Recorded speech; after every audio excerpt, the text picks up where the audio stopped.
tal? ¿Cómo está? Muy buenas noches. Un placer saludarles. Soy Fernando del Rincón. Bienvenido a Conclusiones. El día de hoy, dos temas.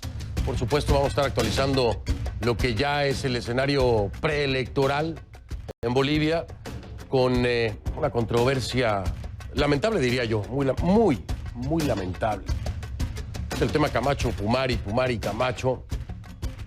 Una filtración de un audio, una filtración pues que pareciera muy evidente, ¿no? Es decir, el origen de la misma. ¿Cómo comprobarlo? Difícil de hacerlo, pero muchos asumen de dónde vino esa filtración. Por supuesto, la defensa inmediata de Pumari y, lo que queda claro, no van juntos. Al contrario, creo que hoy, más que nunca, cada quien por su lado. Camacho y Pumari, una alianza fallida. Por supuesto, de Bolivia también la anatomía del fraude electoral, porque se acuerda que había una figura desconocida, fantasmal, incógnita, que habría tenido que ver con la manipulación de resultado. Pues ya tiene nombre y apellido, y ya la habían mencionado con anterioridad, ¿eh? Ya antes este nombre se había mencionado, ya se había manejado, y vamos a estar apuntando a eso precisamente. Ethical Hacking tenía todo muy claro, casi que desde el principio. Y por supuesto vamos a echar un vistazo hacia la Argentina. ¿Qué viene para Argentina con este cambio de mandato? ¿No? Menos de 24 horas se cambia, Macri entrega, viene Alberto Fernández. Y bueno, para Macri, ¿habrá valido la pena? Y además, ¿cuál es la expectativa? Un tema económico sumamente complejo, un escenario sumamente complejo en economía para Argentina. Ya incluso el propio presidente electo Alberto Fernández lo ha dicho, lo ha dejado claro, va a ser muy difícil pagar una deuda cuando el país está como está. Bolivia y Argentina, entonces, esta noche en Conclusiones.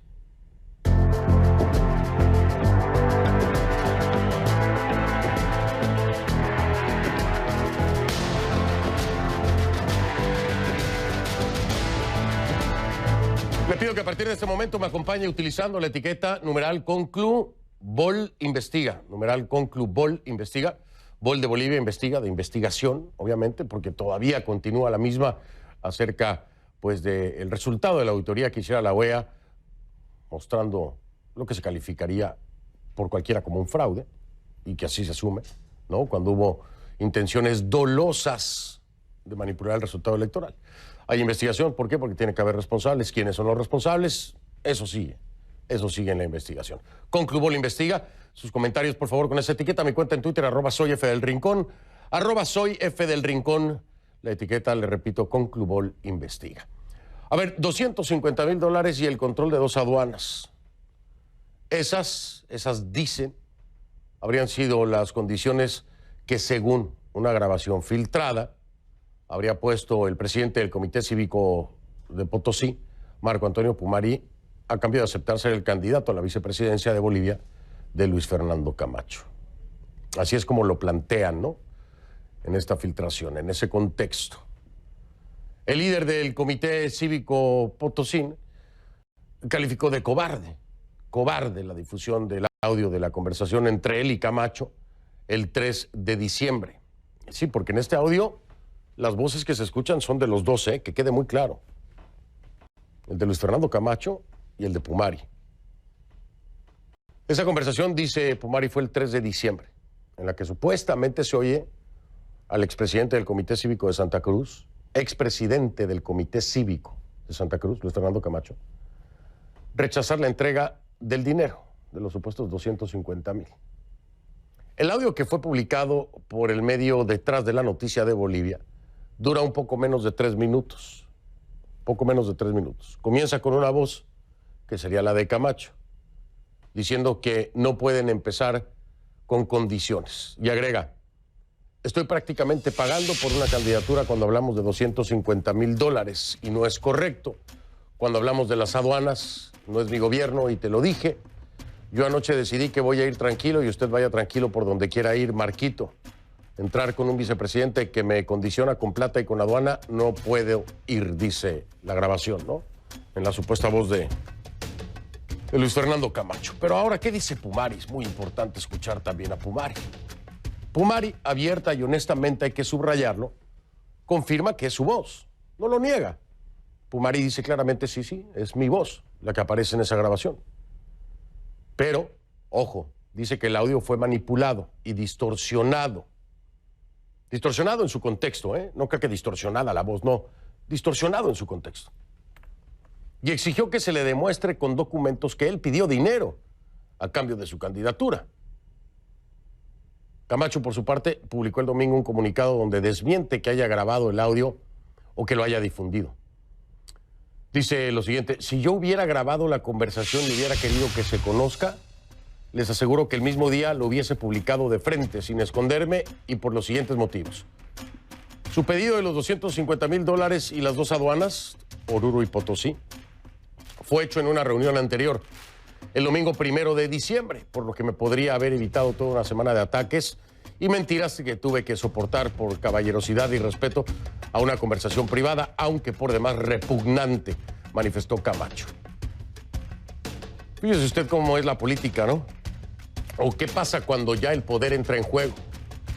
Una polémica que rodea ahora a quienes en su momento ganaron protagonismo en las movilizaciones ciudadanas que terminaron en noviembre con la salida de Evo Morales de la presidencia.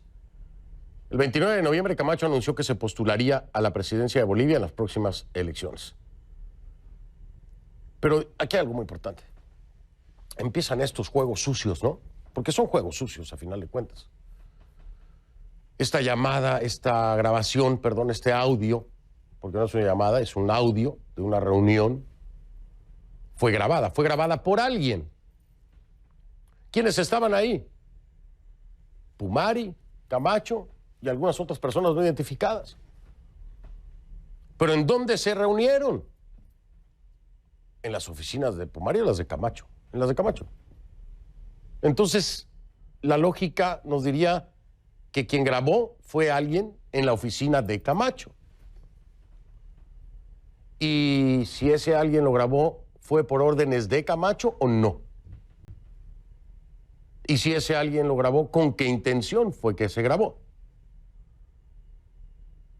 Y si era necesario, entonces, que se filtrara, ¿quién lo filtró? La grabación se origina, le digo yo, en ese contexto, en una reunión entre Pumari y Camacho, en las oficinas de Camacho, y de ahí sale ese audio. Y el audio se filtra. Camacho dice que no fue él. Pero entonces, ¿quién? ¿Entonces fue alguien cercano a Camacho? ¿Camacho sabía de la grabación? ¿Por qué deciden hacerlo ahora? Lo cierto es que la polémica se ha generado, Pumari ha dado su versión, pero mire usted cómo es de irónica la vida. Aquellas dos figuras más importantes hoy se restan, la una a la otra, porque la duda se siembra, tanto para Pumari como para Camacho. Los dos que podrían haber unido fuerzas, hoy se separan y ambos se debilitan. Y ahí es donde las historias cambian. Poco a poco creo que vendrá a la luz el origen de esta grabación, las intenciones de la misma y quién la filtró. Por supuesto también, si es cierto que se pidió lo que se pidió en ese contexto, en el contexto de una condición para ser candidato por dinero, de controlar aduanas o no. La política y los juegos sucios. Así que la cosa no para. Porque además ahora de esto, de esta pugna, el jueves pasado le estaba yo contando, junto con mi equipo, los detalles sobre el resultado de la auditoría electoral de la OEA sobre las elecciones en Bolivia, donde se sostuvo que hubo fraude en los comicios, pero quedan muchas preguntas por responder. Uno de los hechos que más nos llamó la atención es la cantidad de veces en que el nombre de Neotec, la empresa a la que el órgano electoral plurinacional de Bolivia compró los sistemas de software, aparece en ese documento, en el documento de la OEA. Y Neotec no queda bien parada en la investigación, pues en la infraestructura tecnológica se usó un servidor oculto que llamaron BO1, que no contaba con ningún tipo de monitoreo, sino que estaba en una red controlada exclusivamente por Neotec. Ahora, según la OEA, el uso de este servidor vulneró la custodia de la información de las elecciones. Por otro lado, este lunes, el fiscal general de Bolivia, Juan Lanchipa Ponce, confirmó que la Interpol activó notificación azul y orden de aprehensión contra ¿quién? Sergio Martínez Beltrán. Esta era la figura incógnito, ¿no? Él abandonó el país el viernes por la frontera con Perú. ¿Qué se presume de Martínez Beltrán, exinformático del Tribunal Supremo Electoral? Que ese es el hombre clave, el implicado en la manipulación informática de los comicios, según el informe de la OEA. Eso es lo que se presume, que es él.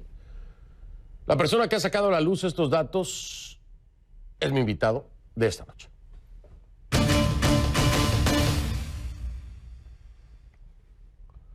Le doy la bienvenida a Álvaro Andrade, es el director de Ethical Hacking. Álvaro, bienvenido y gracias por estar aquí. Buenas noches.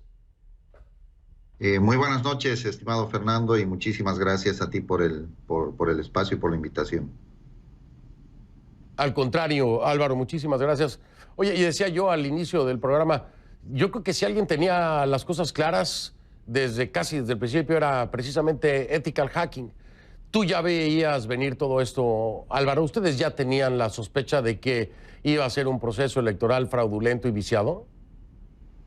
La verdad, te digo, Fernando, no había tanto el tema de sospecha, porque cuando nos contrataron nos pidieron que nos encarguemos del tema de seguridad, que velemos por la seguridad de la infraestructura, del monitoreo, pero a medida que empezamos a realizar nuestro trabajo, empezaron a salir cosas que realmente nos empezaron a levantar focos de alerta, y al final pues tuvimos que exponer todo nuestro reporte, pero decidimos hacerlo de la manera más seria, profesional, ¿no? Y por eso esperamos también un tiempo hasta que nos den el recepcionado y podamos legalmente presentar la información, ¿no?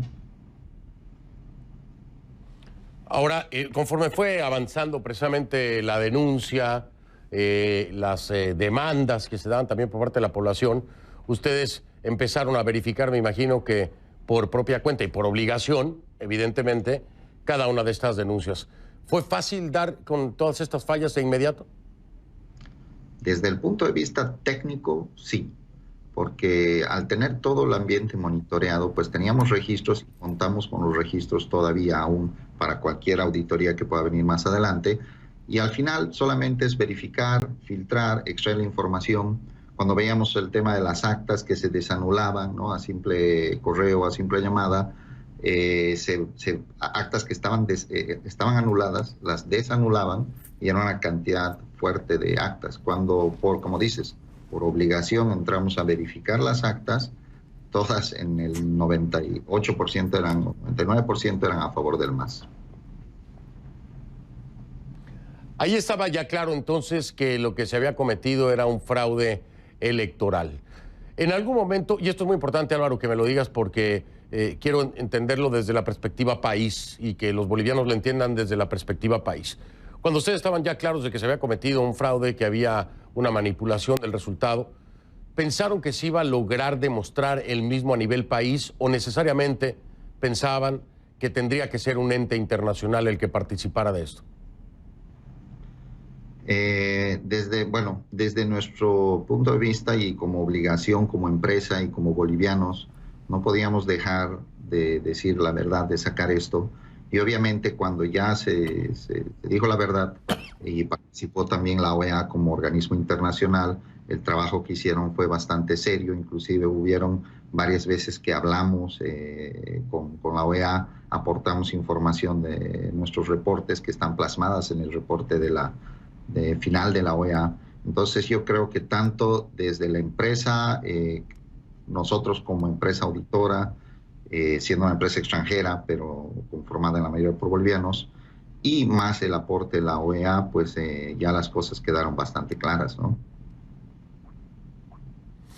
¿Cuáles serían los actores principales, Álvaro, que en ese momento señalarías, o que, bueno, ahora señalas o reconfirmas, fueron fundamentales para que se diera esa manipulación dolosa de los resultados? ¿Estaban al tanto de la existencia de Martínez? ¿Estaban al tanto también de la interrupción del TREP? ¿Cuáles serían los elementos? ¿Coincides perfectamente con la OEA? ¿Son los mismos factores o le agregas o le quitas? Sí, inclusive la OEA, en un trabajo más amplio, encontró más cosas, ¿no? A nivel, digamos, de exámenes grafológicos, cosas que no nos competían, pero ya dentro del trabajo que nosotros hicimos, hubieron varios elementos, como dices. Uno de los primeros que levantó y a partir de ahí todo empezó a ir en decaída fue el día que se bajó el TREP a raíz de un tercer servidor, como dijiste hace un momento, que apareció, levantaron, el cual no tenía nuestro agente de monitoreo, no tenía seguridad y empezó a redireccionar tráfico de votación hacia, o sea, de actas, de validación de actas, que era ya golpe 2, ¿no? Entonces, por otro lado, cuando comentas y mencionas al ingeniero Sergio Martínez, apareció la primera vez en una de las reuniones que ya teníamos como personal del CERESI, que era el sistema de registro de cédulas, algo así, que eran los encargados de donde estaba el centro de votación, donde estaban las 350 personas que hacían la votación. Pues él se presentó en una reunión como asesor del CERESI. Y pues se le facilitó el informe de auditoría, uno de los primeros informes del TREP, donde mostramos muchas vulnerabilidades. El TREP era otro de los elementos que, al ser un software con tantas vulnerabilidades, siempre lo digo, los primeros reportes que presentamos, cualquier persona con conocimientos de seguridad informática podía haber cambiado las elecciones en Bolivia desde cualquier lugar del mundo, una isla en Hawái o donde sea, podía haber cambiado todas las elecciones, ¿no? Y esta persona se presentó primero como funcionario asesor del CERESI, luego cuando nos pedía más información que no le dábamos, no le brindábamos, se presentó como asesor del Tribunal Supremo Electoral. Y ahí fue donde la presidenta y los vocales, ciertos vocales, dieron su aval y dijeron, bueno, sí, por favor, colaboren con el ingeniero Martínez, él ha venido a colaborarnos, a ayudarnos.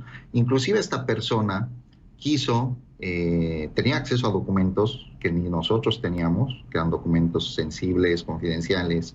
Durante varias reuniones nos solicitó acceso al código fuente. Era una persona que solicitó varias veces acceso a la base de datos. Y en un momento nosotros comentamos delante de la presidenta de la sala plena y de Marcel, que era el representante de Neotec, por favor, que nadie tenga acceso a la base de datos, solamente el dueño del software.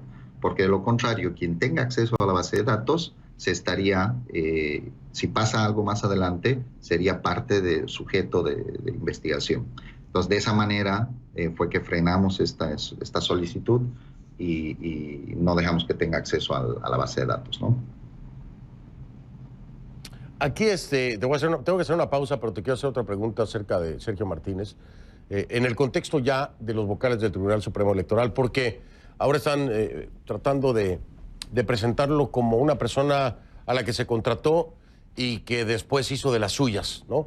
Como una iniciativa personal. Así lo declara una de los vocales el día de hoy, ¿no? Dice, no, yo lo contraté, pero nunca nos imaginamos que iba a hacer esto. No lo contratamos para hacerlo, ¿no? Y yo digo, bueno, y entonces este hombre es un villano de película que decidió que iba a cambiar las elecciones bolivianas él solito. Yo te quiero preguntar, si te sonríes, porque igual que yo, a mí no me hizo ningún sentido, ¿no? Pero te quiero preguntar si dentro del contexto en el que te presentaban a Sergio Martínez le daban luz verde para poder hacer las cosas, tiene que haber corresponsabilidad o no del Tribunal Supremo Electoral. ¿Crees tú que Martínez de verdad actuaba solo como para cambiar los resultados por voluntad propia, sin el conocimiento de los vocales? Me dices después de la pausa, Álvaro, ¿te parece? Una pausa, me respondes lo que tú crees y ojo, Álvaro tiene todos los datos de la operación y de cómo se dieron las cosas y de las justificaciones por las cuales le decían que Martínez podía o no accesar a cierta información. Así que no es nada más la opinión. Él tiene los hechos en un orden cronológico, que esto arroja pues mucha data importante, si quiere hablar en términos informáticos. Regreso con Álvaro Andrade, director de Ethical Hacking, después de la pausa. Continuamos con esto, con Bolivia, estos detalles del fraude y pues de la boca del hombre que ya lo había revelado, Ethical Hacking. Además de el personaje incógnito que ya apareció. También más adelante Argentina.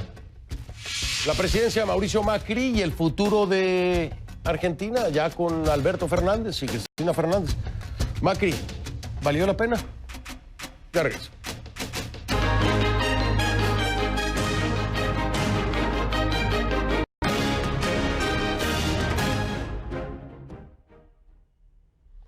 Les pido que a partir de ese momento me acompañen utilizando la etiqueta numeral Conclu ARG de Argentina, ARG, expectativa.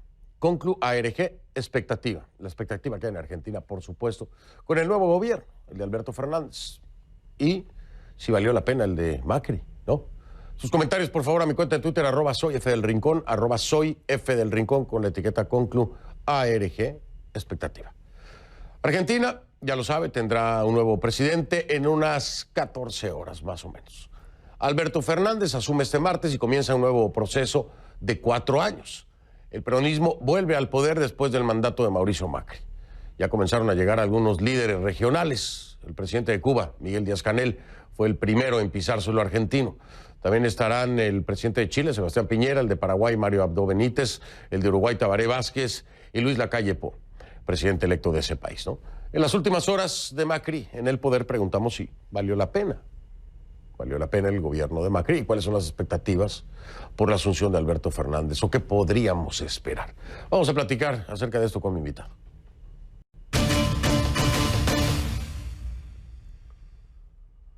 Le doy la bienvenida a Pablo Secchi, es director ejecutivo de la Fundación Poder Ciudadano de Argentina. Pablo, buenas noches, bienvenido, gracias por estar aquí. Buenas noches, muchas gracias. Pablo, la pregunta es muy clara. ¿Valió la pena? ¿Valió la pena el gobierno de Macri? Y me refiero a el tema, obviamente, principalmente económico, porque lo ha dicho Alberto Fernández, es una realidad, hay una deuda gigantesca, será difícil de pagarla, y incluso como que marca un poco de distancia a Alberto Fernández sobre esta responsabilidad, y lo dice, ¿no? Esto que está pasando económicamente, responsabilidad de Macri. ¿Pero en algo valió la pena el gobierno de Macri? ¿Podemos rescatar temas importantes? Si nos vamos a remitir a lo económico y a medirlo en los parámetros que Macri pidió que se mida su gestión, el primer día que asumió dijo, mi gestión la tienen que medir en relación a que tengo que bajar la pobreza y a que tengo que bajar la inflación en la Argentina. Como vos bien decías, en relación a lo económico hay muy poco o nada que destacar en el gobierno de Mauricio Macri. Después sí hubo en algunos temas, específicamente en temas institucionales, en algunos temas que tienen que ver con la transparencia, con algunos desafíos que ha logrado cumplir el gobierno, pero indudablemente si hablamos en materia económica, como vos me preguntaste, no, el gobierno de Mauricio Macri no logró solucionar problemas que Argentina viene arrastrando ya hace mucho tiempo. Ya hace más de 8 años que Argentina no crece, con lo cual no superó los problemas que había dejado el gobierno de Cristina Kirchner, y claramente ha profundizado esos problemas, como vos bien también decías que marcaba el nuevo presidente, ahora con un país que además de tener inflación, además de tener pobreza en crecimiento, tiene una deuda muy grande y problemas financieros muy grandes por delante. Pero acabas de decir algo muy importante, Pablo. Por ejemplo, decía en una declaración Alberto Fernández, ¿no? El mercado nacional está impedido de pagar y el riesgo de default es muy alto. De hecho, Macri lo ha declarado. Creo que es toda su responsabilidad, dice Alberto Fernández. Más allá de que lo acepte o no, a nadie le cabe duda sobre su responsabilidad por el tema de la deuda. Importante lo que dices tú. No resolvió problemas del gobierno de Cristina Fernández, los profundizó. Pero ahora regresa también dentro de la fórmula Cristina Fernández con tal vez el mismo problema que tenía, pero aumentado, incrementado, profundizado. Alberto Fernández tendrá que buscar la solución. ¿Se podrá lograr en términos económicos y en términos de pobreza, bajo estas condiciones, levantar el país en 4 años? Porque 4 años es muy poco, Pablo, lo sabes.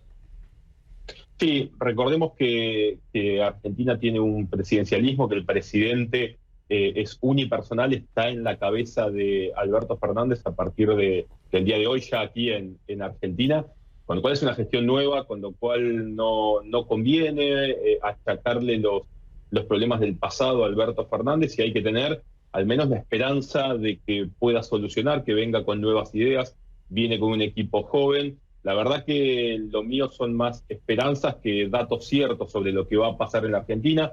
Tiene un frente externo muy complejo, tiene un frente externo regional muy complejo, si bien Argentina tiene una estabilidad política llamativa en el contexto de la región, tenemos desafíos muy grandes, con una deuda muy grande, con un riesgo de default muy grande, como vos bien mencionabas, pero con la esperanza de que este nuevo equipo, de que estas nuevas ideas puedan traer alguna solución a mediano plazo para Argentina y más allá de todo estabilidad, como han logrado económicamente países vecinos, si bien no lo han logrado políticamente como Argentina lo está logrando en este momento. Pablo, déjame marcar una pausa, pero pensemos en esto. La rápida pérdida del poder adquisitivo, salarios, inflación, que pudiera llegar incluso este año al 55%. Y aparece un nombre que es Martín Guzmán. Martín Guzmán es un experto en renegociación de deudas externas, pero no tiene experiencia política. Así lo plantean. Parece que será el brazo fuerte precisamente de Alberto Fernández, para tratar de resolver el tema económico, el tema de deuda externa. Y te pregunto, porque me llama mucho la atención cuando subrayan, no tiene experiencia política. ¿Hará falta desde ese frente tener a alguien con experiencia política, además de conocimiento en deuda externa? ¿O te parece que solamente un amplio conocimiento en deuda externa puede aportar más que tener experiencia política? Me lo dices después de la pausa, si te parece, Pablo. Regreso en un momento. Es Pablo Secchi, director ejecutivo de la Fundación Poder Ciudadano de Argentina. Ya regresamos. De vuelta con Pablo Secchi, director ejecutivo de la Fundación Poder Ciudadano de Argentina. Pablo, te preguntaba acerca del hombre que ha sido prácticamente repatriado por Alberto Fernández, es Martín Guzmán, de la Universidad de Columbia de Nueva York, experto sobre todo en temas de renegociación de deudas externas, pero dicen su experiencia política es nula, tiene 37 años. ¿Te parece que este tema de la experiencia política es un impedimento para lograr una renegociación de deuda en un país? A ver, no hay ninguna duda que la política económica del próximo gobierno va a estar en la cabeza del presidente de la nación, ¿sí? Así debe ser, así va a ser, porque es el principal desafío que tiene. A Guzmán lo conocemos, por lo menos los que no nos dedicamos a la economía, lo conocemos desde hace poquito tiempo, pocas semanas atrás. Sabemos que es uno de los discípulos de Stiglitz. Sin embargo, es una de las partes del rompecabezas del equipo económico que ha formado Alberto Fernández. También ha puesto gente en un ministerio de producción con gran llegada en economía sobre el presidente de la nación, pero te repito, me parece que el gran desafío está en la cabeza del presidente, que es el que va a tener que llevar adelante este rompecabezas. Indudablemente, Guzmán, que es reconocido internacionalmente desde la parte académica, va a tener que apoyarse mucho en la parte política del presidente de la nación y en el resto del equipo. La verdad que le deseamos la mejor de las suertes en este caso. Por supuesto que le deseamos la mejor de las suertes. Y finalmente, breve la respuesta por el tiempo. En el ámbito internacional ya hay roces fuertes, hay roces, por ejemplo, con Lula da Silva, ¿no? Yanine Áñez, la presidenta interina de Bolivia, que no fue invitada, ha reaccionado intensamente a lo mismo, dijo que ni ganas tenía de ir, se meten en temas ideológicos. ¿Cómo pinta las relaciones internacionales desde tu perspectiva el gobierno de Fernández? Te corrijo rápidamente, el roce es con Bolsonaro, no es con Lula da Silva, todo lo contrario. Perdón, al contrario. Con Bolsonaro, discúlpame, sí, tienes razón, me enredé ahí. Si no escuché mal, Bolsonaro acaba de confirmar que va a venir un representante del gobierno de él, no sé si es el vicepresidente, acabo de leer en las redes sociales que posiblemente venga a la Asunción mañana. Como te decía antes, la región está muy convulsionada con el caso de Bolivia, con crisis en Chile, con crisis en Ecuador. Indudablemente esta centroizquierda que supuestamente asume en Argentina va para otro lado con la tendencia regional. Indudablemente yo creo que Alberto Fernández es un hombre pragmático y se va a adaptar a la realidad y va a tener que comerciar, y va a tener que negociar, y va a tener que acordar con sus pares de los países vecinos. Por supuesto que sí. Claro, de Lula, que eso pasa, digo, ni modo, es lunes. Sí, de Lula da Silva, Fernández dice, es amigo. Sí, claro. Claro, quería decir Bolsonaro. Está bueno. Sí, claro, con Bolsonaro a todos nos pasa. Oye, Pablo. El desafío es para toda la región. Claro, el desafío es para toda la región. Lo que pasa es que, bueno, con lo de Bolsonaro, que incluso lo acusaron de interferir, ¿no?, con sus opiniones en la elección. En fin, Pablo, mil gracias. Tendremos mucho más que hablar, por supuesto. Esto está arrancando apenas y me da mucho gusto tenerte en el programa. Mil gracias. Cuando quieran. Un abrazo para ustedes. Un abrazo. Igualmente, Pablo Secchi, director ejecutivo de la Fundación Poder Ciudadano de Argentina. Yo hago una pausa, regreso. Soy Fernando del Rincón. Hasta mañana.